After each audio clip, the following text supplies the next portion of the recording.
Ono joke eti shani. So that you met tata. And one hotel ever had a tata to more organize. I will before. I'm one done better. I'm one done. So I ain't happy. So Governor Ebuka Obi Zion. Then there's a room better. Then before 7 days, we hear you about it. Amen.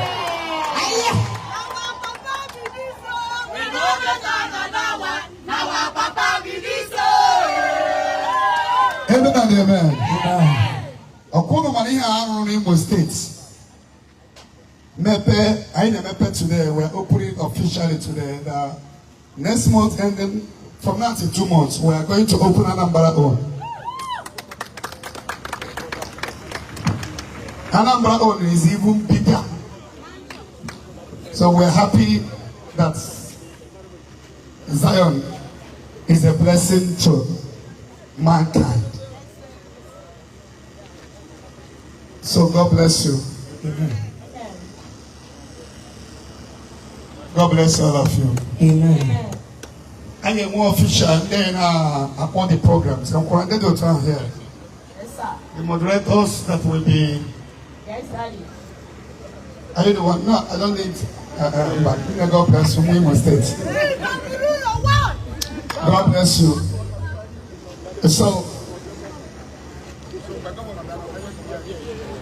So, the Zion Imo State, God bless all of you. If you're a member of Zion Imo State branch, you're going to Chinekaka. One question went through. The sound of the Kubeta today.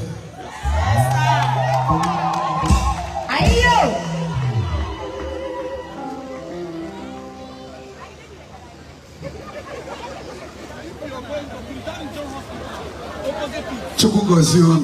Amen.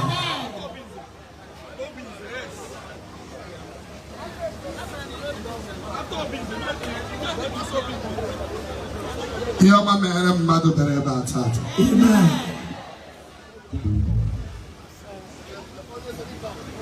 So, very soon we will go to the.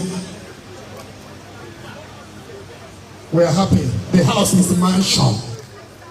If you go around of it, you know it's a mansion. Even the other one, we are happy.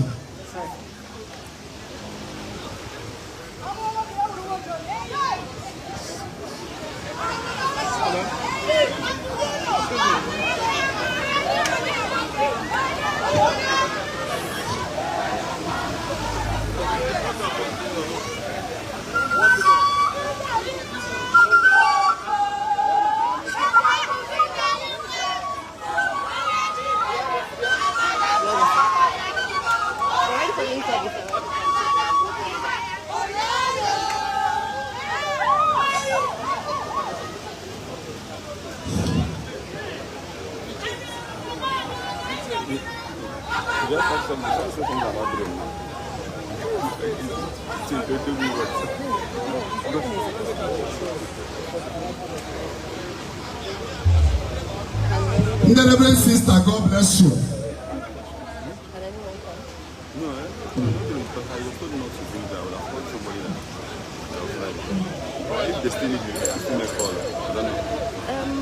Did you see any growth line today?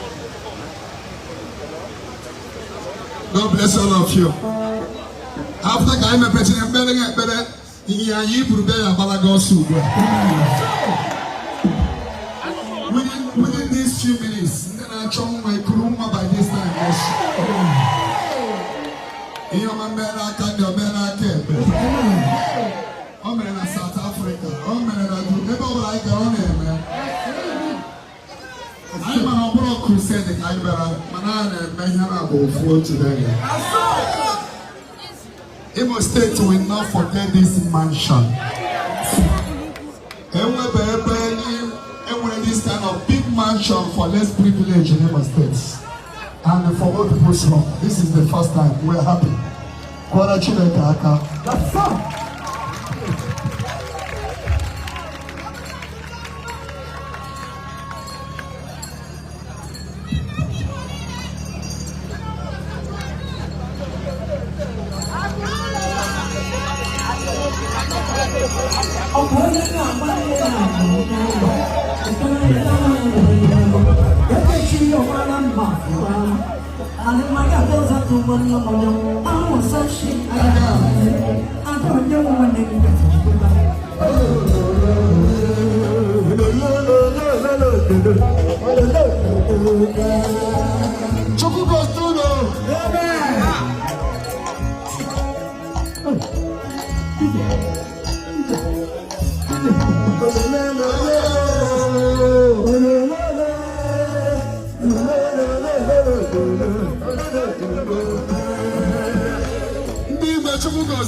Senator, the distinguished senator, all citizens, God bless you. No. Ebuka Obi Zion.